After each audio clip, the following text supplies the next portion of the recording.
একজন স্বামী যখন অসুস্থ হইয়া পড়ে তখন তার স্ত্রী দিন রাত 24 ঘন্টা কষ্ট করে তার পাশে থাকে, তার সেবা যত্ন করে, তার ঘুম খাওয়া দাওয়া সবকিছু উল্টা পাল্টা হয়ে যায়।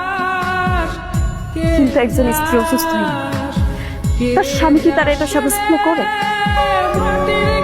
কোন রকম একটা ডাক্তার দেখায়, নাহলে হাতে করে কিছু ওষুধ নিয়ে আসে। আর যদি রোগটা একটু কঠিন হয়, জটিল হয়, তখন স্বামী আর তার পরিবার এটাই চিন্তা করে যে এই বউটা কোন দিন মারা যাইব আর আমার ছেলে আরেকটা বিয়া করবে।